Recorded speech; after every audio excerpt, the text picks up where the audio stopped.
जय हिंद दोस्तों, मैं कुणाल आपका स्वागत करता हूँ। ये मेरे प्राचीन इतिहास के सीरीज का 13वां वीडियो है और प्राचीन भारतीय दर्शन का पहला भाग है। प्राचीन भारतीय दर्शन को हम लोग वैदिक भारतीय दर्शन भी कहते हैं। इससे पहले वाले अध्याय में हम लोगों ने वैदिक भारतीय साहित्य का अध्ययन किया था कि वैदिक भारतीय साहित्य क्या था। आज हम लोग प्राचीन भारतीय दर्शन के संबंध में कुछ जानकारियाँ प्राप्त करेंगे। ये जो दर्शन होता है बहुत ही गंभीर विषय होता है, इसलिए हम लोग यहाँ पर जनरल स्टडीज़ के हिसाब से जो महत्वपूर्ण है उसके संबंध में अध्ययन करेंगे। बस केवल परिचयात्मक जानकारी प्राप्त करेंगे, क्योंकि दर्शन बहुत ही गहरी स्टडीज़ की मांग करता है, गहरी समझ की मांग करता है। तो हम लोग सामान्य अध्ययन के हिसाब से जो ज़रूरत है वहाँ पर हम लोग उसका अध्ययन करेंगे दर्शन का। ठीक है, तो हम लोग देखते हैं प्राचीन भारतीय दर्शन क्या था। प्राचीन काल में जो भारतीय दर्शन था उसे ही हम लोग वैदिक दर्शन भी कहते हैं, इसलिए प्राचीन भारतीय दर्शन को हम लोग वैदिक भारतीय दर्शन भी कहते हैं। प्राचीन कालीन वैदिक दर्शन वेदों से प्रभावित रहा है। ये जो वेद रहे हैं हमारे सामाजिक, धार्मिक एवं अन्य मान्यताओं की स्वरूप की झलकियाँ प्रस्तुत करता है। जो इस तरह वेद जो हमारा होता है वो धार्मिक ग्रंथ के साथ साथ वैदिक साहित्य भी होता है और इतिहास के मूल स्रोत भी होते हैं। भारत में दर्शन की शुरुआत आरण्यक से मानी जाती है। हम लोगों ने पीछे पढ़ा था आरण्यक। आरण्यक क्या होता है कि जो वन में रहकर एक गंभीर साहित्य का लेखन किया जाता है, जो जीवन और जगत के संबंध में गंभीर चिंतन मनन करता है। तो वहाँ पर कर्मकांड के विरोधी हो जाते हैं आरण्यक, और जैसे ही कर्मकांड के विरोधी होंगे वहाँ से दर्शन की शुरुआत हो जाती है। तो भारत में दर्शन की शुरुआत आरण्यक से मानते हैं। जीवन और जगत के बारे में ये गंभीरता से सोचने की शुरुआत की जाती है आरण्यक में। तो यही बात उपनिषदों में भी हमारे सामने दिखाई देगी। ठीक है ना, तो यही बात जो जीवन और जगत के संबंध में गंभीर बातें की जाएगी, कर्मकांड का विरोध किया जाएगा, ये सारा चीज़ हम लोग ने वैदिक साहित्य में पढ़ रखे हैं। तो ये यहीं से भारतीय दर्शन की शुरुआत हो जाती है। और हमने पिछले वाले अध्याय में पढ़ा था जो उपनिषद होते हैं भारतीय दर्शन शास्त्र के मूल स्रोत होते हैं, जड़ होते हैं। यहीं से भारतीय जो दर्शन विकसित हुई ये नींव डालते हैं, फाउंडेशन डालते हैं उपनिषद और आरण्यक। अगर बात करें तो जो वैदिक भारतीय दर्शन है इसको स्पष्टता से हम लोग थोड़ा सा और भी समझने के लिए देखें तो जो वैदिक भारतीय दर्शन है या वैदिक दर्शन या प्राचीन भारतीय दर्शन है, इसका शुरुआत हम लोग देखेंगे कि कैसे हुआ। तो इसके पीछे तो जो बैकग्राउंड है उसको हम लोग समझने का एक बार प्रयास करते हैं। ठीक है, तो हम लोग थोड़ा सा पीछे से जाकर थोड़ा सा रिवीजन कर लेते हैं तो चीज़ें समझ में आएगी। पूर्व वैदिक काल को हम लोग प्रगतिशील काल मानते हैं, क्योंकि हम लोग देखते हैं कि यहाँ पर धार्मिक व्यवस्था बहुत ही बढ़िया थी, राजनीतिक व्यवस्था भी बढ़िया थी, इसलिए इसे हम लोग प्रगतिशील काल भी मानते हैं। पूर्व वैदिक काल को हम लोग प्रगतिशील काल मानते हैं और उत्तर वैदिक काल से ही इसकी पतन की शुरुआत हो जाती है। जो पूर्व वैदिक काल है इसकी पतन की शुरुआत उत्तर वैदिक काल में शुरू हो जाती है। इसे हम लोग प्रतिक्रियावादी काल भी कहते हैं।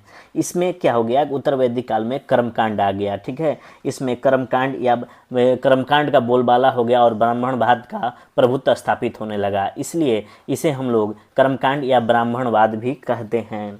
इससे समाज में जकड़न सी आ गई थी, यानी कि ब्राह्मणवाद के कारण समाज में जकड़न सी आ गई थी। लोगों में स्वतंत्रता के अनुभव समाप्त हो चुके थे। क्यों हो गए थे लोगों में स्वतंत्रता का अनुभव समाप्त क्यों होने लगा था? क्योंकि जो जीवन था नियम कानून विधि विधान से पूरी तरह से जकड़ गया था। यहाँ तक कि अर्थव्यवस्था आते आते बहुत ज़्यादा एक केंद्रित हो गई थी, यानी कि यहाँ तक आते आते अर्थव्यवस्था बाधित भी होने लगी थी और पूरा का पूरा जो समाज था कस में कस से गुजर रहा था। ठीक है ना, उसके बाद हम देखेंगे कि इसी दौरान क्या हो गया कि कुछ इस चीज़ से मुक्ति के लिए लोग छटपटा रहे थे अंदर से कि इससे कैसे मुक्त हुआ जाए। तो जो उस समय जो दर्शन साहित्य जो होते हैं, विचार जो पैदा होते हैं, वो सही मायने में अपने समय को एड्रेस करते हुए नजर आएंगे।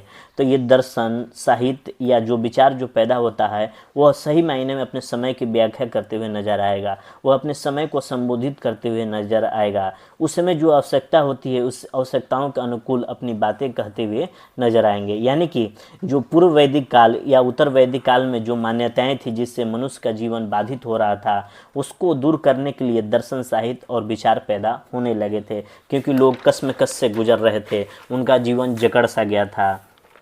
उसके बाद देखते हैं कि जो ये समय दर्शन, साहित्य और विचार जो पैदा हुए थे, उसके सामने जो समस्याएं मौजूद रहती है, उन समस्याओं के समाधान के स्वरूप में कुछ ये लोग विचार प्रस्तुत करते हैं। जैसे कि उस समय एक समस्या थी ब्राह्मणवाद, हमने चर्चा किया ना, ब्राह्मणवाद के कारण पूरा समाज जकड़न सा महसूस कर रहा था। ब्राह्मणवाद के कारण पूरी की पूरी सामाजिक व्यवस्था में जो समस्याएं पैदा हुई थी, उसके समाधान के रूप में ये दर्शन प्रणालियाँ धीरे धीरे विकसित होने लगी। यानी कि जो भी प्राचीन भारतीय दर्शन रहे हैं, वो वैदिक काल में जो जीवन प्रणाली रही है या वेद रहे हैं, उसको केंद्र में रखते हुए उसके विरोध में ये भारतीय दर्शन प्रणाली आई है। जो प्राचीन भारतीय दर्शन प्रणाली जो आई है, जो वेदों को केंद्र में रखकर वेदों को अगेंस्ट में आई है, विद्रोह उसके विरोध के रूप में आई हुई है। इसके अलावा हम लोग फिर एक अलग किस्म की विचारधारा हमारे सामने नजर आएगी, जो पहले की विचारधारा थी उससे भिन्न विचारधारा आएगी। यानी कि वैदिक काल में जो विचारधारा थी, ठीक है, और इसके विरोध में जो आएगी इससे तो भिन्न आएगी ही ना। तो इसलिए जो पहले की विचारधारा थी उससे भिन्न विचारधारा हमारे सामने आएगी। इसकी भिन्नता जो होगी ये खंडन पर आधारित होगी। यानी कि जो पहले से विचारधारा स्थापित थी उसको खंडन करने के लिए आएगी, पहले से जो स्थापित है उसे तोड़ने का काम करेगी, उसको ध्वस्त करने के काम करेगी। इसे भिन्न विरोधी या विद्रोही विचारधारा कह सकते हैं। यानी कि प्राचीन भारतीय दर्शन जो होता है वैदिक दर्शन के विरोध में आया हुआ दर्शन होता है। जो वैदिक धर्म स्थापित हो गया था, वैदिक दर्शन स्थापित हो गया था, उसके विरोध में आया हुआ था। क्या हुआ, ऐसा क्या हुआ कि सामाजिक विकास के दौर में जब हम 8वीं शताब्दी में पहुँचे, जैसे हम जानते हैं कि वैदिक काल का समय होता है 1500 BC से लेकर 600 BC के बीच में, तो सामाजिक विकास का दौर शुरू हो चुका था। सामाजिक विकास के दौर में 800 BC के आसपास हम लोग पहुँचे, तो हम 8वीं शताब्दी ईसा पूर्व में पहुँचे तो यहाँ से समाज एक अलग रूप लेने लगा था। राजनीतिक व्यवस्था में परिवर्तन होने लगे थे। जो भी था राजनीतिक व्यवस्था में क्या होने लगा था, परिवर्तन होने लगा था। देखिए थोड़ा समाज विकसित होने लगा, तो राजनीतिक व्यवस्था में परिवर्तन होने से क्या हुआ कि नगर, मुद्रा, धन, व्यापार अस्तित्व में आने लगे थे। ठीक है, इसके बाद हम लोग देखेंगे कि सामाजिक जो व्यवस्था थी वो खंडित होने लगी थी। क्यों? हमने देखा था कि उत्तर वैदिक काल में जाति व्यवस्था पर आधारित समाज विकसित होने लगे थे। जो जातियाँ थी, जो लोग था, जो समाज था, जाति एवं उपजाति में विभाजित होने लगे थे। नियम कानून के दायरे बढ़ गए थे क्योंकि वैदिक धर्म का प्रभाव बढ़ने लगा था। 8वीं और 7वीं शताब्दी हम देखेंगे कि 8वीं और 7वीं शताब्दी के आसपास सामाजिक एवं राजनीतिक व्यवस्था को नए विचार की आवश्यकता महसूस हुई। तत्कालीन विचार के आधार पर समाज को नया स्वरूप नहीं दे सकते, यानी कि वैदिक दर्शन के हिसाब से हम लोग समाज को नया स्वरूप नहीं दे सकते थे, उसे आगे नहीं ले जा सकते थे, क्योंकि हमने देखा था कि राजा के राज्य में वृद्धि होने लगा था, राजा स्वेच्छाचारी होने लगा था। उत्तर वैदिक काल में राज्य में कई कबीले थे, ठीक है ना। राज्य में धीरे धीरे क्या हो गया थे, कबीले, यही कबीले इकट्ठा होकर साम्राज्य का निर्माण करते चले गए, ठीक है ना, साम्राज्य का निर्माण करते चले गए।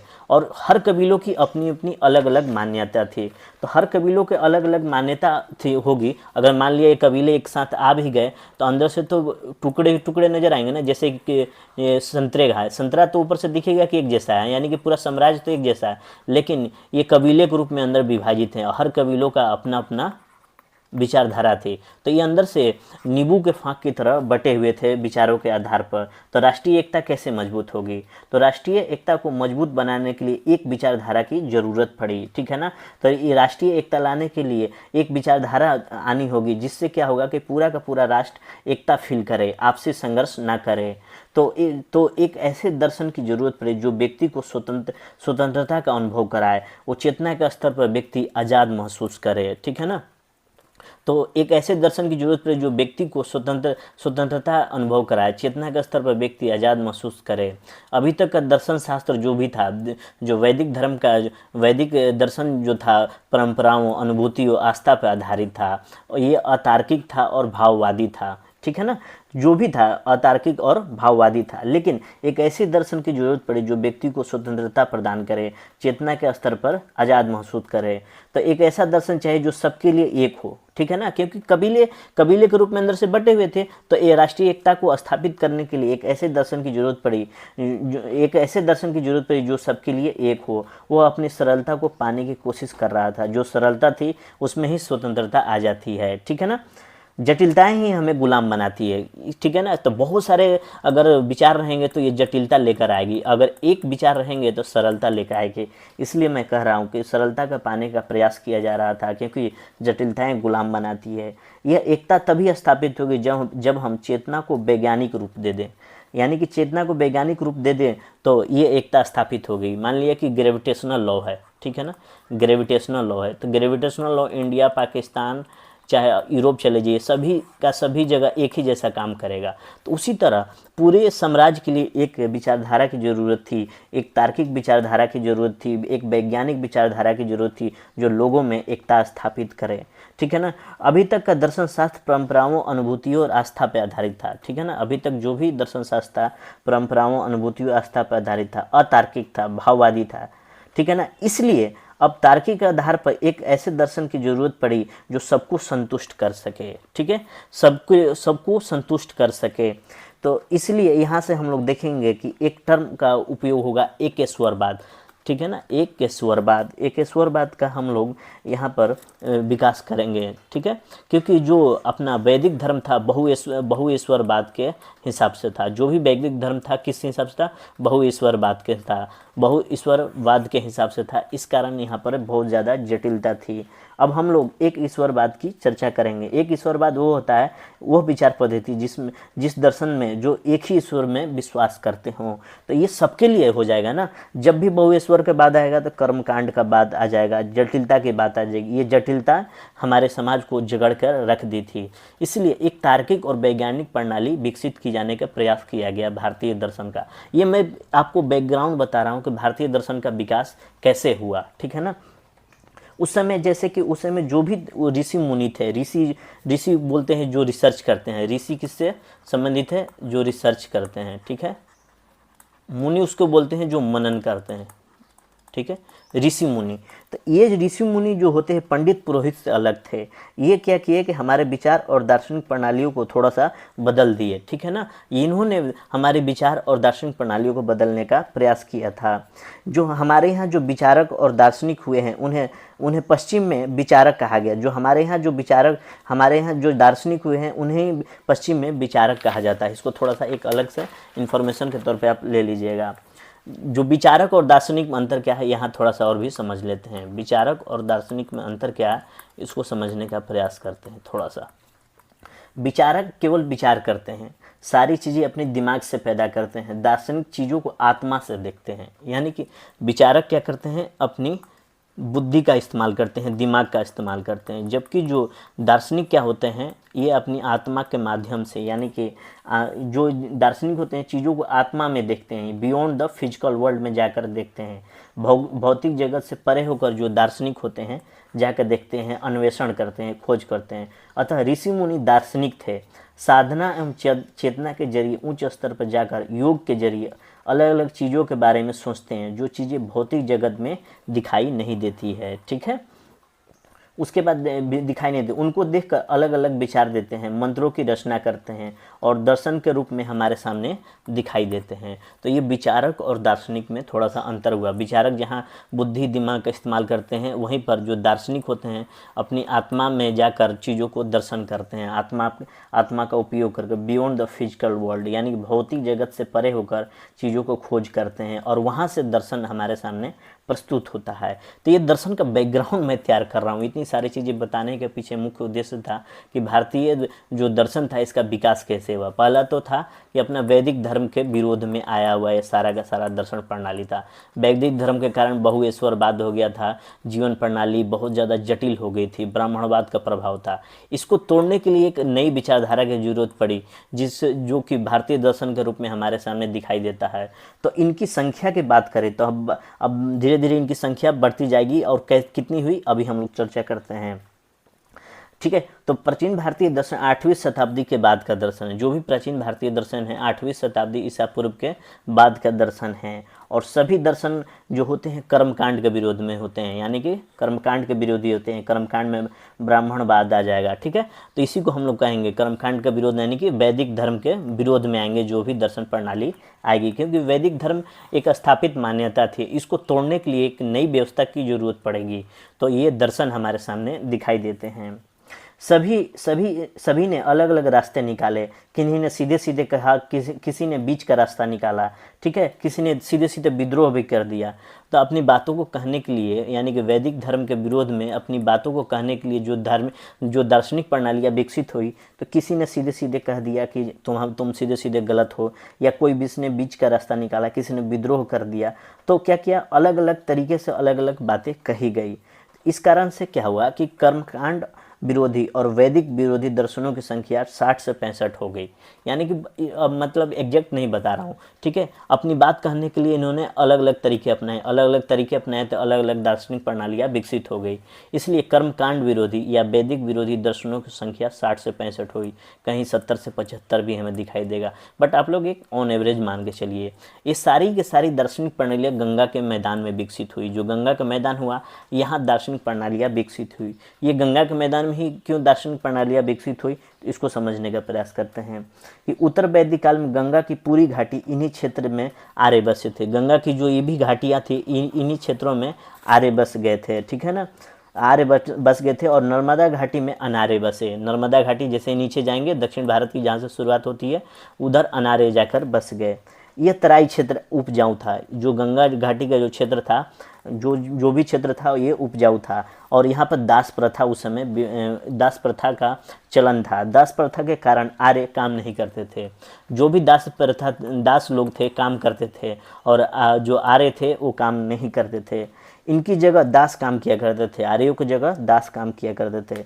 तो आर्यों के पास बहुत सारा खाली समय बचा हुआ था, इनके पास खाली समय रहने लगा, और इन खाली समय में ये विचार करने लगे, जिससे दर्शन शास्त्र का विकास हुआ।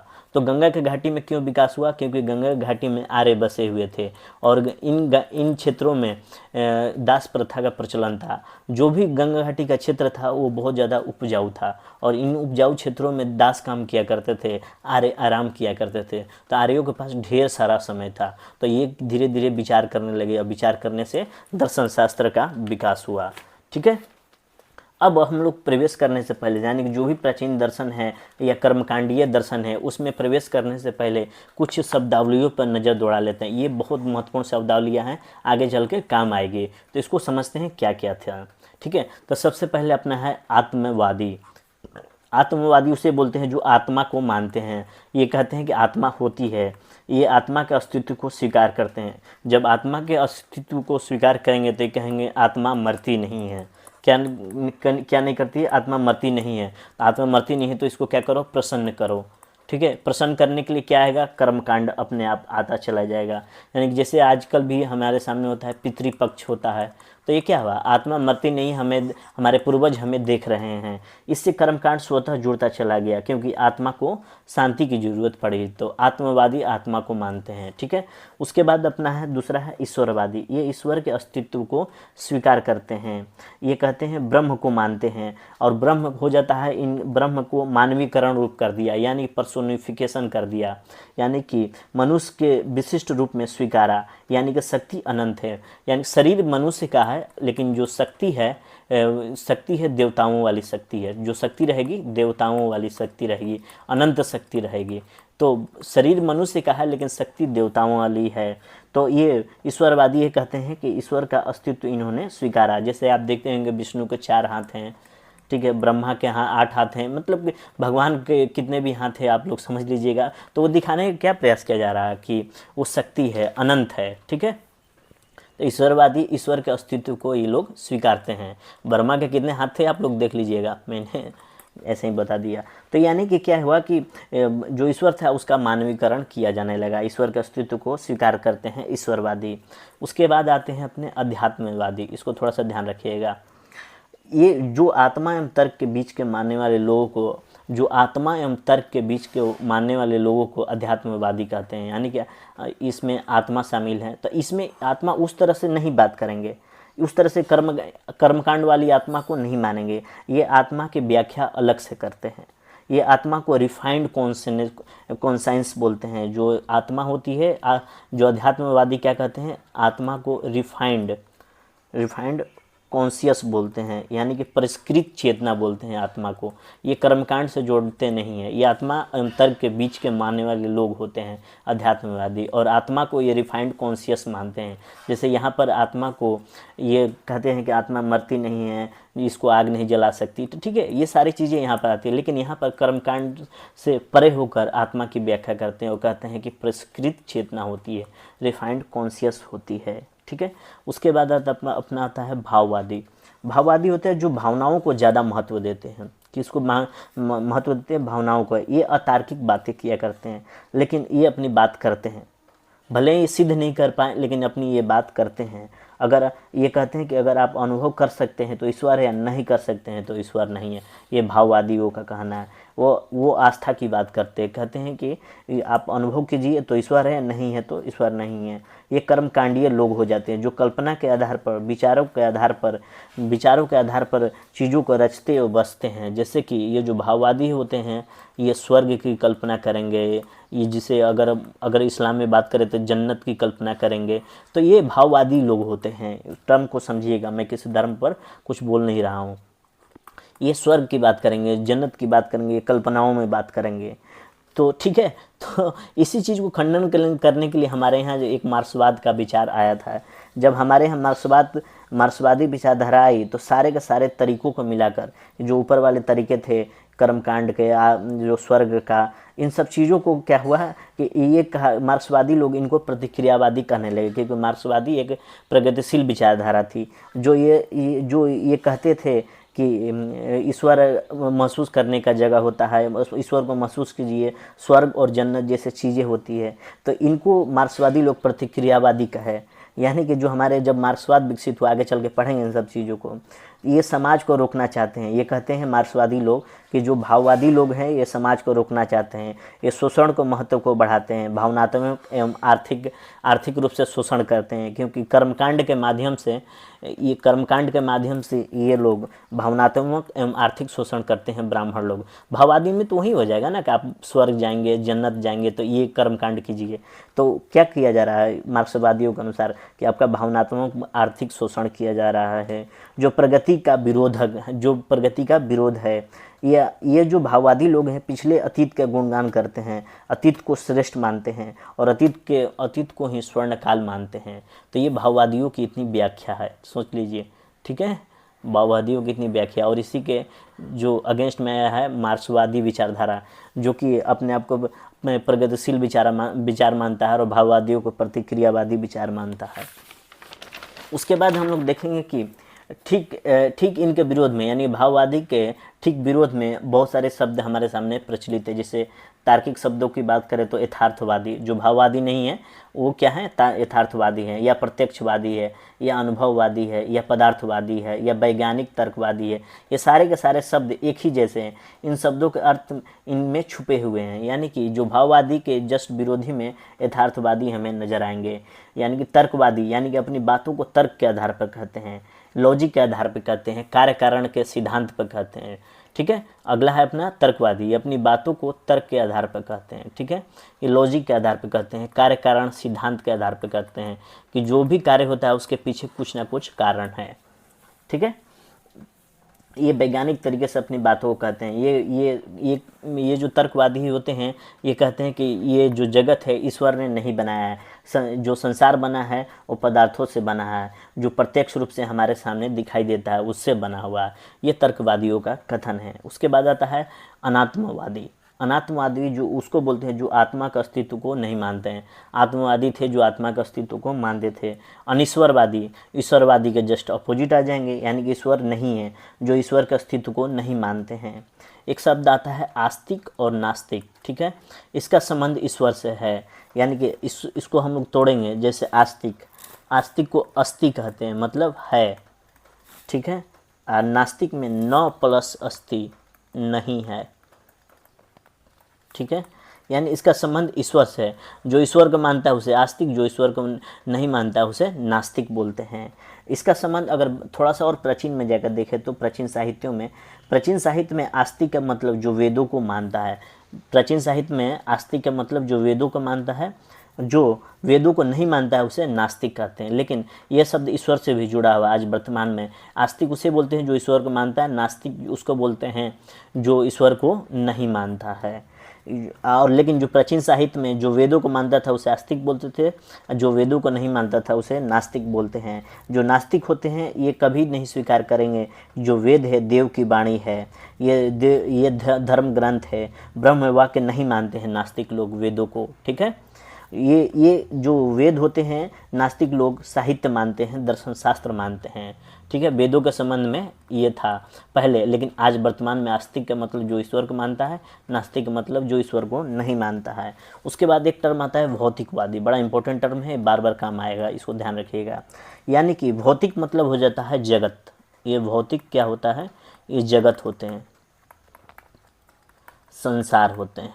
ठीक है, ये संसार दृश्य जगत है। ये जो संसार है दृश्य जगत है जिसे हम लोग देख सकते हैं। यह वो संसार नहीं है जिसे हम लोग कल्पना से बनाए हैं। हम लोग कल्पना से स्वर्ग और नरक की कल्पना कर देते हैं ना, वो संसार नहीं है, ये दृश्य जगत है। ये पूरी की पूरी प्रकृति है। भौतिकवादी में क्या होता है, ये पूरी की पूरी प्रकृति है हमारे सामने। जो कुछ भी है वो केवल दृश्य जगत है, इसके अतिरिक्त कुछ भी नहीं है। जैसे हम लोग स्वर्ग नरक की कल्पना करते हैं, इसके अतिरिक्त यानी कि जो वो जगत है, ये जो वर्तमान जगत है, इसके अलावा स्वर्ग नरक होता ही नहीं है, ये हमारी कल्पनाओं में है। प्रकृति के नियम से जीवन के नियम निकला है। धर्म के जो प्रकृति के नियम से जीवन के नियम निकाल लिया जाए तो धर्म के निकाल लिया जाए तो ये संसार है, यही एकमात्र सत्य है, इसके अतिरिक्त कुछ भी नहीं है। ठीक है ना, मतलब ये संसार ही सत्य है। कुल मिलाकर कहेंगे तो हमारा जो वर्तमान है यही सब कुछ है। मरने के बाद क्या होगा कौन जानता है, कोई नहीं जानता मरने के बाद क्या होगा। जो भी कुछ संसार में है उसे भोग लो, इसे ही उपभोगवादी भी कहा जाता है।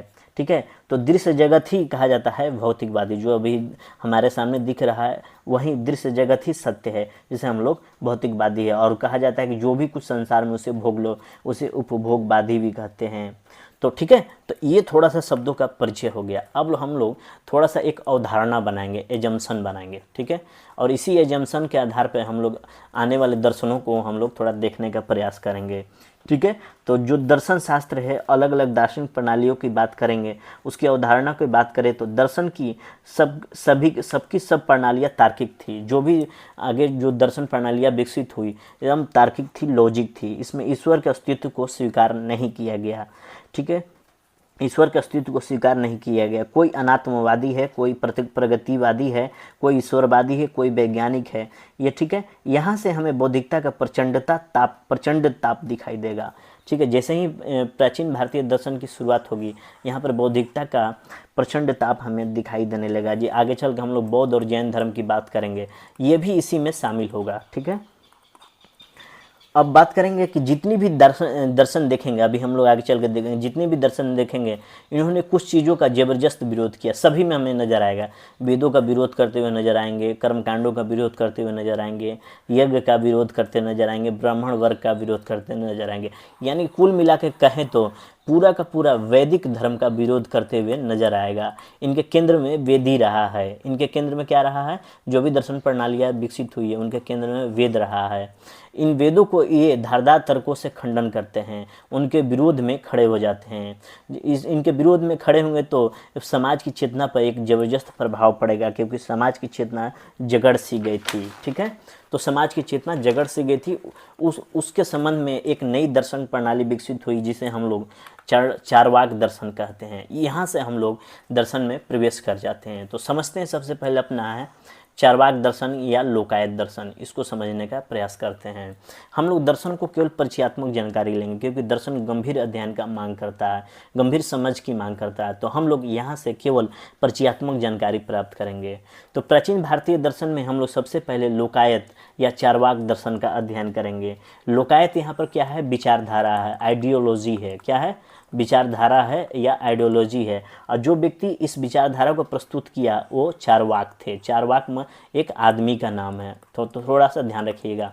यानी कि चारवाक ने जो दर्शन प्रस्तुत किया उसे हम लोग लोकायत दर्शन कहते हैं। और व्यक्तिवाचक अगर संज्ञा की बात करें तो इसे हम लोग चारवाक दर्शन कहते हैं। यह पूरी की पूरी तरह से भौतिकवादी दर्शन था। हमने बताया ना कि ये पूरी की पूरी भौतिकवादी दर्शन था। यानी कि ये जो संसार है यही सत्य है, इसके अलावा कुछ भी नहीं है। कोई स्वर्ग और नर्क नहीं होता है, कोई स्वर्ग और नर्क नहीं होता है। तो जो जो हमारा वर्तमान है यही सब कुछ है, मरने के बाद क्या होगा कोई नहीं जानता है। तो जो भी कुछ संसार में है उसे भोग लो। ये क्या करते हैं, जो भी कुछ संसार में भोग लो। इसलिए इसे उपभोगवाद भी कहते हैं, इसलिए इसे हम लोग उपभोगवाद भी कहते हैं। थोड़ा व्यंग करने के लिए कहा जाता है कि जब तक जियो सुख से जियो, उधार लेकर घी पियो, यानी कि ऋणम कृत्वा घृतम पिबेत, यानी कि जो संसार है सब कुछ है और इस संसार में जो कुछ तुम्हारे सामने है वो जो मौजूद है उसको भोग लो, यानी कि ऋणम कृत्वा घृतम पिबेत, जब तक जियो सुख से जियो, उधार लेकर घी पियो। तो ये भौतिकवादी दर्शन है और उपभोगवादी दर्शन है, ऐसा इसमें कहा गया है। अब हम लोग थोड़ा सा इसके शब्दों को तोड़ के देखते हैं कि चारवाक का मतलब क्या होता है, लोकायत का मतलब क्या होता है। तो चारवाक को हम लोग तोड़ेंगे तो चारवाक जो होता है इसको तोड़ेंगे तो क्या हो जाएगा, चारू, ठीक है। उसके बाद वाक, चारू का मतलब हो जाएगा सुंदर। हम देखते हैं ना कुछ लड़कियों का नाम चारू होता है जो सुंदर है, तो वाक मतलब बोलना होता है। तो इसका पूरा दोनों को मिला कहेंगे क्या, सुंदर शब्द या सुंदर वाक्य। चारवाक का मतलब हो जाएगा सुंदर वाक्य, सुंदर शब्द ये होगा। उसके बाद हमने कहा था लोकायत, लोकायत इसको देखते हैं, लोकायत इसको समझते हैं। लोकायत में है लोक यानी कि पब्लिक, आयत में हो जाएगा स्वीकृति, आयत का मतलब होता है स्वीकृति, ठीक है, स्वीकृति। यानी कि जो दर्शन जनता को इतना ज़्यादा सुंदर लगा कि उन्होंने स्वीकार कर लिया। यानी कि ये जो लोकायत है या चारवाक दर्शन को अगर शाब्दिक अर्थों को देखें तो वह दर्शन जनता को इतना अच्छा लगा, ये देख लीजिए चारवाक का ये जो था ना, जो दर्शन जनता को इतना सुंदर लगा कि जनता ने इसे स्वीकार कर लिया। कि अगर इसके समय काल की बात करें तो 800 से 600 के बीच BC के बीच में रहा। और इसी दौरान हम देखेंगे कि वैदिक धर्म के कारण लोगों में बहुत ज़्यादा अंदर से छटपटाहट थी, कसमकस था, क्योंकि उनका मानसिक, आर्थिक, धार्मिक सब विकास रुक गया था। इस वजह से ये जो लोकायत था या चारवाक दर्शन था ये लोगों को इतना अच्छा लगा कि लोग इसे स्वीकार करने लगे, लोगों पर इसका प्रभाव भी पड़ा, ठीक है, लोगों पर इसका प्रभाव भी पड़ा। और आगे चल के हम लोग देखेंगे कि कौटिल्य का अर्थशास्त्र आता है, कौटिल्य होते हैं जो 300 BC के आसपास, ये कहते हैं कि राजाओं को, इन्होंने कहा कि कौटिल्य ने राजाओं से कहा कि आप लोग जब शिक्षा ले रहे हैं तो सांख्य दर्शन के साथ साथ लोकायत दर्शन का भी अध्ययन कीजिए। सांख्य दर्शन आगे चल कर हम लोग पढ़ेंगे, तो लोकायत दर्शन का भी अध्ययन कीजिए। तो देखिए लोगों में सकारात्मक प्रभाव पड़ा इस चीज़ का। चारवाक दर्शन जो था ब्राह्मणवादी दर्शन का घोर विरोधी था, भयानक विरोधी था। ये भयानक रूप से ब्राह्मणवाद का खंडन किया करता था, आत्मवादी नहीं था, आत्मा को नहीं मानने वाला था, ठीक है ना। ये जो लोकायत दर्शन था आत्मवादी नहीं था, क्या नहीं था, आत्मवादी नहीं था। तो जो व्यक्ति आत्मवादी नहीं रहेगा तो स्वर्ग नर्क की कल्पना से तो परे हो जाएगा। स्वर्ग नर्क की कल्पना से परे जब हो जाएगा तो ये ब्राह्मणवाद का जस्ट अगेंस्ट में ही आ गया। तो ठीक है, तो ये ब्राह्मणवाद का भयानक खंडन करता था। उसके बाद सीधे सीधे ब्राह्मण वर्ग को ये चुनौती देता था।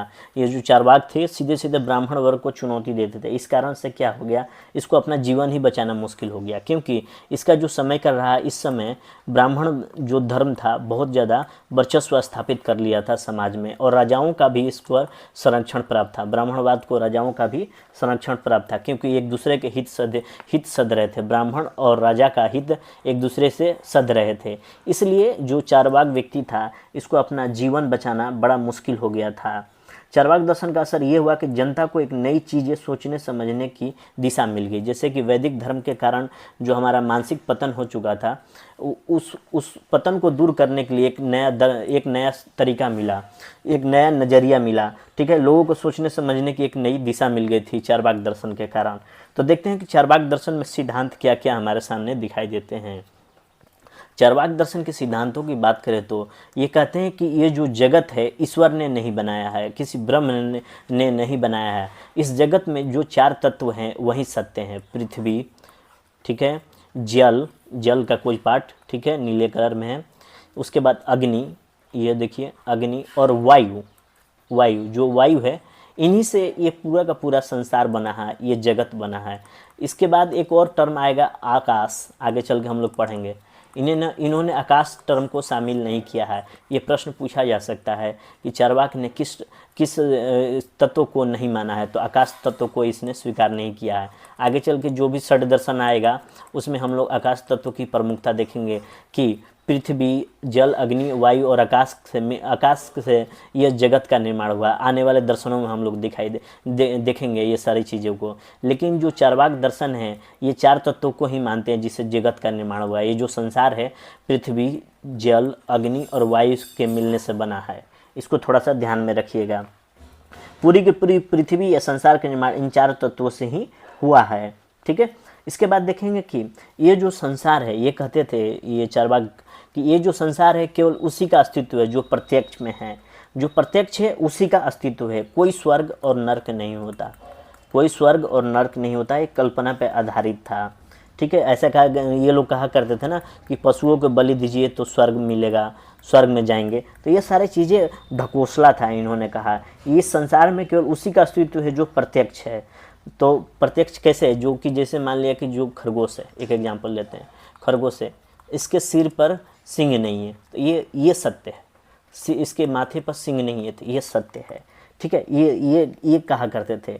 इन्होंने और कहा, क्या कहा कि जो मोर पंख है इतने रंगीन है, ये किसके कारण हुआ? ये प्रकृति के कारण हुआ है। जो कोयल गाना गाती है ये किसके कारण हुई है? ये प्रकृति के कारण ही हुआ। तो यानी कि जो हमारे सामने प्रत्यक्ष है यही सत्य है। ठीक है, उसके बाद इन्होंने आत्मा का मूल तो शरीर माना है। इन्होंने आत्मा को क्या माना है? शरीर माना है। शरीर से अलग आत्मा का कोई अस्तित्व नहीं है, ये कहा करते थे। यानी कि इस संसार के अतिरिक्त दूसरा कोई जगत नहीं है, ये कहा करते थे। और उसके बाद ये कहते थे कि बुद्धिमान लोग ना तो व्रत करते हैं, ना उपवास करते हैं, और ना ही कोई तप करते हैं। ये व्रत उपवास करने वाले लोग मूर्ख हैं, ऐसा चार्वाक कहा करते थे। ठीक है, व्रत उपवास करने वाले लोग क्या है? मूर्ख हैं। दान दक्षिणा, ब्राह्मणों को भोजन कराई, ये सारी परंपराएं चतुर, चालाक और धूर्त लोगों के द्वारा बनाई गई प्रक्रिया। ये लोग जो ब्राह्मण हैं ये अपना पेट पालन या अर्थव्यवस्था को मजबूत करने के लिए, आर्थिक स्थितियों को मजबूत करने के लिए सारी प्रवृत्तियाँ अपनाई। दान दक्षिणा, ब्राह्मणों को भोजन कराई, ये सारी परंपराएं चतुर, चालाक और धूर्त लोगों द्वारा बनाई गई है।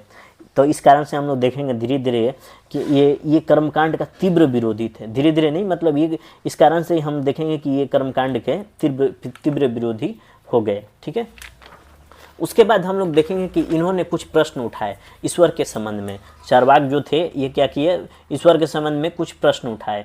ये कहा करते थे यदि एक सर्वज्ञ, ये कहा करते थे ये चार्वाक कि यदि एक सर्वज्ञ, सर्वशक्तिमान और दयामय ईश्वर कहीं है तो आप जन समुदाय का विशाल बहुमत दुख और क्लेश का जीवन क्यों बिताता? ये कह रहे थे कि लोग, हमारे ब्राह्मणवाद में कहा जाता है कि ईश्वर जो होता है सर्वशक्तिमान होता है, दयामय होता है। तो इतना बड़ा अगर सर्वज्ञ, सर्वशक्तिमान और दयामय है, ईश्वर है, तो जन समुदाय का, जो जन समुदाय इतना बहुत ज़्यादा जो जन समुदाय है, इसकी विशाल बहुमत दुख और क्लेश क्यों काट रही है? ठीक है, दुख और क्लेश का जीवन क्यों बिताती है? ऐसा इन्होंने प्रश्न खड़ा किया।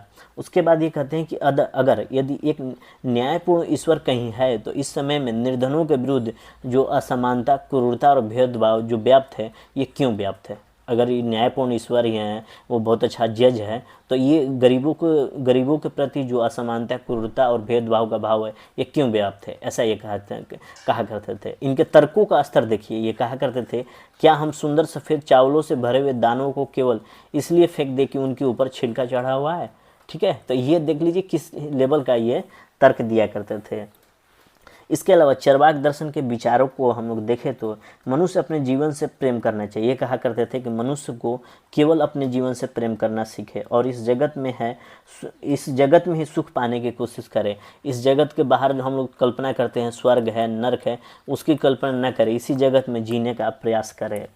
पुरोहित कहते हैं, ये कह रहे थे चार्वाक, पुरोहित कहते हैं कि जिन पशुओं की बलि चढ़ाई जाती है वो योगोपरांत स्वर्ग में पहुंच जाते हैं। अगर बात ऐसी है तो अपना वो अपने माता पिता को ही यज्ञों में बलि क्यों नहीं चढ़ा देते? ये वो भी तो सीधे सीधे स्वर्ग जाना चाहते हैं, वो स्वर्ग पहुंच जाएंगे बलि देकर। तो देख रहे हैं कितनी तार्किक बातें किया कर रहे हैं, ये तो मतलब पूरी के पूरी खोपड़ी में छेद कर दे रहे हैं। तो यानी कि ये कहना क्या चाह रहे थे, ये सब सारी चीज़ें यज्ञ बलि ये सब क्यों हैं, ये स्वर्ग नरक की कल्पना क्यों है? ये सब लालची ब्राह्मणों की ठग विद्या है, ऐसा कहते थे, ताकि वो सामान्य लोगों को मूर्ख बनाकर उनसे धन ऐंठ सके। यानी कि सामान्य लोगों को मूर्ख बनाकर ब्राह्मण लोग धन ऐंठ सके, ऐसा चारवाक दर्शन कहा करते थे। अगर इनकी बात अगर चेतना पर बात करें, जो चेतना के संबंध में इन्होंने कहा कि चेतना और ज्ञान का उद्भव केवल अवचेतन तत्वों के मिश्रण से हुआ है। अवचेतन तत्व जैसे कि पहाड़ हो गया, इसमें कोई चेतना नहीं होता है, जंगल हो गया, पहाड़ हो गया, बालू हो गया, ठीक है, ये सब क्या है? अवचेतन तत्व है। चेतना का निर्माण हुआ है, जिसे हम लोग आत्मा कह रहे हैं, चेतना का जो निर्माण हुआ है, चेतना और ज्ञान का उद्भव केवल अवचेतन तत्वों के मिश्रण से हुआ है। जैसे एक पान होता है, पान हम लोग देखते हैं ना, पान जो हम लोग खाते हैं, तो पानी नहीं, ये गलत मैंने कह दिया। जो लाल रंग का निर्माण कैसे होता है, इसको थोड़ा ध्यान रखिएगा। तो हम लोग जब लाल रंग का निर्माण करते हैं, देखिए उस समय पान प्रचलित था, पान हम उसके बाद सुपारी लेते हैं, उसके बाद उसमें चूना मिलाते हैं, तो कैसा रंग बन जाता है? लाल रंग, ठीक है ना। तो ये जो हो गया कि ये पान का अपना रंग लाल नहीं होता, सुपारी का भी रंग अपना लाल नहीं होता, चूना का भी रंग अपना लाल नहीं होता, लेकिन फिर भी लाल रंग का निर्माण हो गया। पानी, सुपारी और चूना के मिलने से किस चीज़ का निर्माण हो गया? लाल रंग का निर्माण हो गया। यानी कि कुछ वस्तुओं को मिलने की प्रक्रिया से कुछ नई वस्तुओं का निर्माण होता है, ठीक है। कुछ वस्तुओं को, अब ये तो हो गया, मतलब कि क्या हो गया कि चेतन और ज्ञान का उद्भव अवचेतन तत्वों से हुआ है। तो हम ये एग्जाम्पल के तौर पे इन्होंने समझाते हुए लाल रंग को बताया कि इसका निर्माण पानी, सुपारी और चूना से हुआ है। कुछ वस्तु के मिलने की प्रक्रिया से नशीले पेय तैयार हो जाते हैं, और उनमें से हर अलग वस्तु अपने आप में नशीली नहीं होती। चावल को मतलब कि क्या नशीली होती है? चावल नशीली होती, मतलब ये कार्बोहाइड्रेट को छोड़ दीजिए, उस चीज़ को छोड़ दीजिए, अपने आप में चावल नशीली नहीं होती, लेकिन चावल से शराब बनता है, ठीक है ना। तो जो झारखंड हो गया या छत्तीसगढ़ हो गया, इन एरिया में चावल से शराब बनाई जाए, जिसे हड़िया कहते हैं। तो क्या ये चावल नशीली पदार्थ है? नहीं। तो उसी तरह ये कहा करते थे कि पृथ्वी, जल, अग्नि और वायु मिलकर चेतना तैयार करती है। तो इन्होंने चेतना आत्मा के संबंध में बताया, ठीक है। और आगे चलकर एक और टर्म जुड़ जाएगा, आसमान आगे चल के जुड़ेगा, इसमें नहीं है। चारवाक दर्शन में आसमान की उपस्थिति है। आसमान मतलब आकाश की उपस्थिति है, आसमान नहीं, आकाश की अनुपस्थिति है, ठीक है। तो ये कहा करते थे जो चेतना का निर्माण हुआ पृथ्वी, जल, अग्नि और वायु के मिलने से हुआ है। तो ये क्या कहना चाह रहे थे? इस संसार में जो कुछ भी हो रहा है और इस संसार को समझने का जो एकमात्र आधार है वो केवल है प्रत्यक्ष अनुभव। ये कहा करते थे कि इस संसार को समझने का एकमात्र चीज़ें है वो प्रत्यक्ष अनुभव, जो संसार में है वही सत्य है, उसके अतिरिक्त कुछ भी नहीं है, ये कहा करते थे, ठीक है। ये प्रत्यक्षवादी दर्शन थे, एक तरह से कहेंगे कि एक तो उपभोगवादी दर्शन तो था ही। अगर हम बात करें तो ये जो चारवाक दर्शन था, इसकी आलोचना की हम लोग बात करते हैं, इसमें क्या क्या इसके आलोचना के बिंदु हो सकते हैं। जो चारवाक दर्शन था, भौतिकता को बहुत ज़्यादा महत्व दे दिया था, यानी कि जो कुछ भी है उसको भोग लो, जो कुछ भी दिख रहा है वही सत्य है। तो इन्होंने भौतिकता को बहुत ज़्यादा महत्व दे दिया, भाव जगत का स्थान ही नहीं रहा, इमोशंस का कोई स्थान ही नहीं रहने दिया। यानी कि जो समाज जो हमारा है, जो आज भी है चाहे पहले भी था, जो समाज था वो नैतिक मूल्यों पर काम करता था, उसको इन्होंने सीधे सीधे किनारे कर दिया। अगर जो भारतीय समाज है अगर चारवाक दर्शन से चलने लगा तो समाज में अव्यवस्था फैल जाएगी, क्योंकि ये नैतिकता की बात करता ही नहीं है, केवल भौतिकता का, उपभोगवाद का बात कर रहा है, ठीक है। तो इस दर्शन इसने यानी कि चारवाक ने दार्शनिक विचारधारा की धारा को रोक दिया, जो पहले से चली आ रही थी उस धारा को रोक दिया और एक नई विचारधारा आपके सामने प्रस्तुत की। यानी कि जो वैदिक विचारधारा थी, वैदिक दर्शन था, चारवाक ने उसको रोक दिया एक तरह से, मानी पूरी तरह नहीं, मतलब लोगों के खोपड़ी में तो ये प्रवेश कर ही गया था। वैदिक दर्शन को रोककर एक नई विचारधारा आपके सामने प्रस्तुत की, जो कि वैदिक धर्म के बिल्कुल अपोजिट मान के चलेंगे, ठीक है, क्योंकि ये कर्मकांड, ब्रह्मवाद, ईश्वर को नकार देता है। तो ये रहा अपना पहला लोकायत और चारवाक दर्शन, ठीक है। तो ये चारवाक दर्शन है। अब अगले अध्याय में हम लोग षट दर्शन का अध्ययन करेंगे। तो हम लोगों ने थोड़ा सा आज भारतीय दर्शन की शुरुआत की, उससे पहले हम लोगों ने बैकग्राउंड देखा था कि प्राचीन भारत में दार्शनिक प्रणालियाँ कैसे विकसित हुई। जो भी दार्शनिक प्रणालियाँ विकसित हुई गंगा के मैदान में ही क्यों विकसित हुई, ठीक है। जो दार्शनिक प्रणालियाँ विकसित हुई उसके केंद्र में क्या रहे हैं ये भी हम लोगों ने देखा। उसके बाद कुछ शब्दावलियों पर नज़र दौड़ाया। उसके बाद हम लोगों ने देखा कि लोकायत और चारवाक दर्शन क्या है, ठीक है। तो आज भर इतना ही रखते हैं। आपके सहयोग के लिए धन्यवाद। नमस्कार, जय हिंद।